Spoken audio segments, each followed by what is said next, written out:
చిగురించబోతుంది. గొప్ప దినాలు నువ్వు చూడబోతున్నావు. నీ యేసుకు సమస్తము సాధ్యమే. గుడ్ మార్నింగ్ దేవుని ప్రియ కుమారుడు, గుడ్ మార్నింగ్ దేవుని ప్రియ కుమార్తె, స్పెషల్ గుడ్ మార్నింగ్ టు ఈ ఉదయమున నా ఆశ ఎదురుంటే నువ్వు దేవునిలో మరింత బలంగా ఎదగాలని. నువ్వు నీరసించిపోవడానికి కారణం ఏదనంటే నీ విశ్వాసపు లోపాన్ని నువ్వు తీర్చుకోవడానికి ప్రయత్నం చేయట్లేదు కనుక. విశ్వాసపు లోపాన్ని కానీ నువ్వు సరిదిద్దుకుంటే, విశ్వాసపు లోపాన్ని కానీ తీర్చుకోగలిగితే, అసలు విశ్వాసపు లోపం అంటే ఏంటి? ఈ ఉదయం ఆ విషయాలు మాట్లాడడానికి ఇష్టపడుతున్నాను. జాగ్రత్త వినండి. దేవుని లేఖనాల్లో మనకు చాలామంది గురించి దేవుని లేఖనం రాయబడింది. చాలామంది వ్యక్తుల గురించి దేవుని లేఖనం రాసింది. వారు విశ్వాసపు లోపాన్ని ఏ విధంగా తీర్చుకున్నారు చూడండి. అబ్రాము ఊరిన ప్రాంతం నుంచి బయలుదేరిన వ్యక్తి దేనికి బయలుదేరాడంటే, బయటికి బిడ్డల కోసం బయలుదేరాడు. దేవుడిస్తా అని చెప్పిన ఆ స్వాస్థ్యం గురించి, దేవుడిస్తా అని చెప్పిన ఆ బిడ్డ గురించి బయలుదేరాడు. సంగతి చూడండి, అలాంటి ఒక వ్యక్తి ఒక సమయంలో అంటాడు, నువ్వు నాకు ఎన్ని ఇచ్చినా ఏమయ్యా, నాకు బిడ్డలు లేరు కదా, నాకు ఎన్ని ఇచ్చినాయో నాకు బిడ్డలు లేరు కదా. ఇలాంటి ఒక మాట ఎప్పుడు నువ్వు అన్నావా? నాకు అన్నీ ఉన్న ఇంట్లో ఉందేవా, ఇది నాకు లేదు కదా. ఈ ఉదయం నీతో దేవుడు మాట్లాడుతున్నాడు. నువ్వు విశ్వాసపు లోపాన్ని తీర్చుకోవాలి. అలాంటి ఒక మాట కారణం ఏంటి?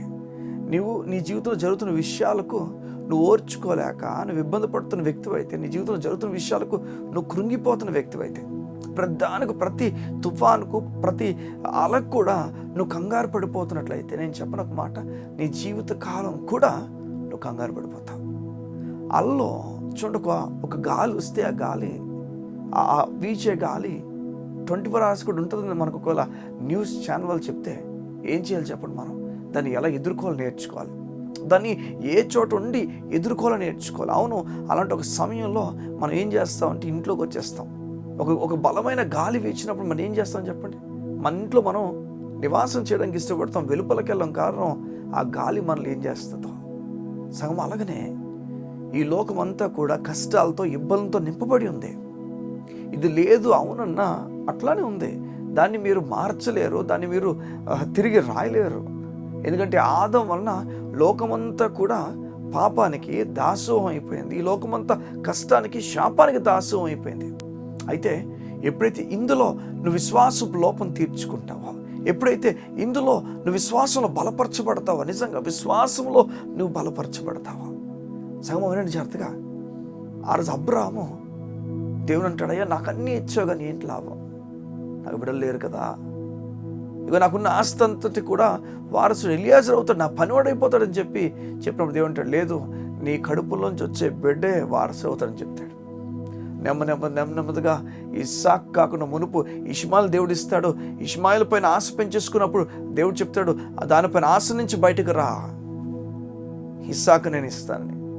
చివరకు తనకు ఎలాంటి విశ్వాసం ఏర్పడింది చూడండి. విశ్వాసపు లోపం ఎలా తీర్చుకున్నాడు చెప్పండి? విశ్వాసంలో లోపం ఉన్న వ్యక్తి ఎలాంటి స్థాయికి వచ్చాడు చూడండి. జాగ్రత్త అంటే బిడ్డ పుట్టిన తర్వాత బిడ్డతో ఆనందపడుతున్న వ్యక్తి ఒకరోజు దేవుడు స్వరమైన దేవుడు చెప్తాడు ఈ విధంగా, అబ్రాహ్మ నీ బిడ్డ నాకు ఇచ్చేసా అని. సమయంలో దేవుడు ఏం చేశాడు చూడండి, టెస్ట్ చేసి ఒక మాట అంటాడు, అబ్రాహ్మ నీకున్న ఏకైక బిడ్డ నాకు ఇచ్చేసా అంటే చెప్పండి ఏం చేశాడు? ఒక బిడ్డను ఇచ్చేయడానికి పర్వతం మీదకి వెళ్ళలేదా? ఒక బిడ్డను ఇచ్చేయడానికి ఏదైనా చేయడానికి ఇష్టపడలేదా? ఈరోజు దేవుడు నీతో మాట్లాడుతున్నాడు. నువ్వు విశ్వాసపు లోపము కానీ తీర్చుకుంటే, విశ్వాసపు లోపం తీర్చుకుంటే వచ్చే ప్రతి తుఫాను కూడా ధైర్యంగా ఎదుర్కోగలం. ఇది ఎంత ఘోరమైన తుఫాన్ అండి, ఇది ఎంత ఘోరమైన తుఫాన్ చెప్పండి. అబ్రాహాముకు ఏకైక కుమారుడిని, ఏ కుమారుడు గురించి అయితే మస్తంతా విడిచిపెట్టి ఊరన్న ప్రాంతం నుంచి వచ్చాడో అదే కుమారుడిని అదే ఊరిలో చంపేసుకుంటున్నాడు. అదే ఊరిలో తన చేతులతో చంపేసుకుంటున్నాడు. చూడండి ఎలా ధైర్యం ఉండగలదు చెప్పండి? నేను చెప్పనా, దేనికైనా విశ్వాసపు లోపం తీర్చుకున్న వ్యక్తి ధైర్యం ఉండగలడు. ఈ ఉదయం నేను చెప్తున్నాను, నువ్వు ఇంకా ధైర్యం ఉండలేకపోతుంటే నేను చెప్పిన ఒక మాట నమ్ముతావా? ఓ మాట నమ్ముతావా? అయ్యా నేను నీతిమంతుడిని, నా పాపాలన్నీ సిల్లు కొట్టివేశావు, నా పైన కోపంగా లేవు, నా పట్ల గొప్ప కార్యాలు చేయబోతున్నావు. విశ్వాసపు లోపం తీర్చుకోవాలి. నీ విశ్వాసం నువ్వు ఎదగాలి. చూడండి, వినటం వలన విశ్వాసం వస్తుంది. ఈ ఉదయం నువ్వు వింటుండగా దేవుడు నీలో విశ్వాసం డిపాజిట్ చేస్తున్నాడు. అయితే నీ జీవితంలో మిగతావన్నీ వెళ్తూ ఉండిపోవచ్చేమో కానీ ఈ విశ్వాసము కానీ పెరిగితే మిగతావన్నీ కూడా దానికి అదే సర్దుకుంటాయి. నీ కుటుంబంలో జరుగుతున్న అలజడికి కారకుడు నువ్వేనేమో, లేకపోతే ఇంకొకరేమో. ఎవరైనా నీ విశ్వాసంలో కానీ నువ్వు పెరిగితే అలజడి మధ్యలో ధైర్యం ఉండి నేర్చుకుంటావు. చూడండి, దేవుడు ప్రేమించమని నేర్పిస్తాడు కానీ కోపతాపాలతో మునిగిపోమని చెప్పడు. వాళ్ళు తప్పు చేశారండి, వాళ్ళు తప్పు చేసినా, వారు ఎలా ప్రవర్తించినా ప్రేమనే దేవుడు చూపించమని చెప్తాడు కదా. ఎలా అహంకారంగా నువ్వు ముందుకెళ్తున్నావు చెప్పు, ఎలా కోపతాపాలతో తేల్చేసుకుందాం అని చెప్తున్నావు చెప్పు. ఏం చేస్తుంది తెలుసా? తుదుకు అది నాశనానికి నడిపిస్తుంది. నీ కోపమే నీ జీవితాన్ని నాశనం చేసేస్తుంది. లేదు సంగమా, మనకి ఇవ్వబడిన రిలేషన్షిప్ని మన దేవుడు భద్రపరిచి కాపాడి దాంట్లో నమ్మకస్తులుగా ఉండమని దేవుడు చెప్తున్నాడు. నమ్మకంగా ఉండ. ఒకవేళ నీ యజమానుడు నీ పట్ల ఇష్టాసంగా ప్రవర్తిస్తున్నాడేమో, నీవు దాసుడు అయినప్పుడు యజమానుడు నువ్వు దాసుడు అయినందుకు ఇష్టాసారం నీ పట్ల మాట్లాడుతున్నాడేమో. నేను చెప్పనా, ఆ యజమానుడు అంటే నీ యజమానుడు కూడా ఒక యజమానుడు పరలోకమందు ఉన్నాడు, చూసుకుంటాడులే. నువ్వు కంగారు పడమాక, దేవునికి అప్పగించు, దేవుని మీద ఆధారపడు, దేవుడు గొప్ప కార్యాలు చేస్తాడు. అయితే నువ్వు అనుకుంటున్నావేమో యజమానుడు వదిలేసి ఇంకొక యజమానుడి దగ్గరికి వెళ్తానని. ఆ యజమానుడు ఒకవేళ సరిగా లేకపోతే, ఇంకొక యజమానుడు సరిగా లేకపోతే ఎన్ని రోట్లు తిరుగుతావు?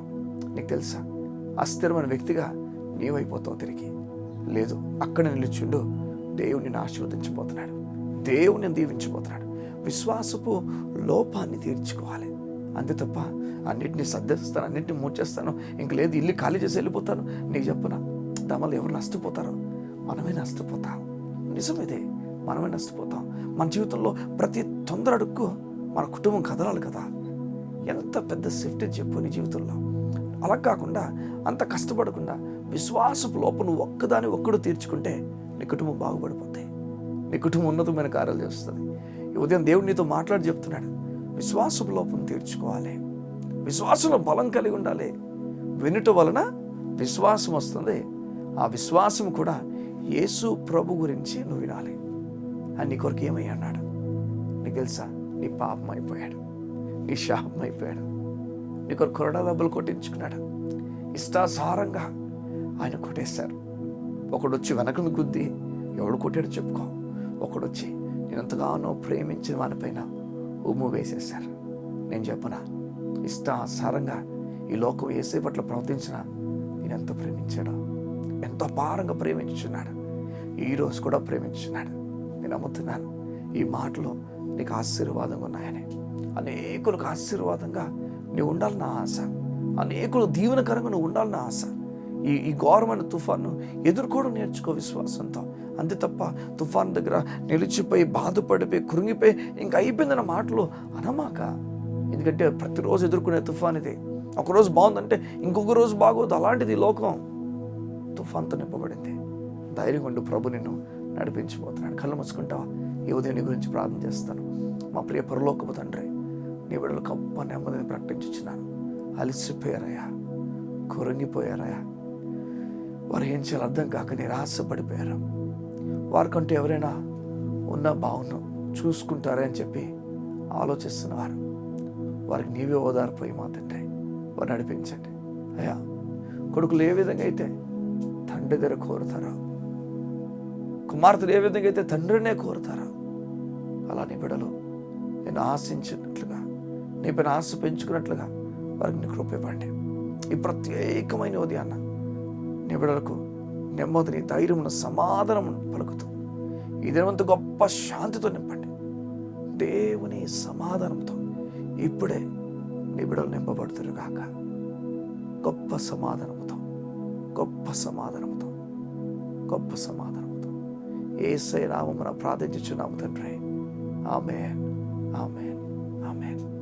ఈ ఉదయమున దేవుడు గొప్ప సంగతులు నీ కొరకు సిద్ధపరిచి ఉంచినాడు. జాగ్రత్తగా వెళ్ళి ముందుకు, నిరాశపడిపోద్దు. నీ కొరకు దేవుడు అన్ని సిద్ధపరిచాడు. వాటినే చూడు, వాటిని గమనించు, నిదానించి చూడు, వాటిని కంగారు పడిపోక.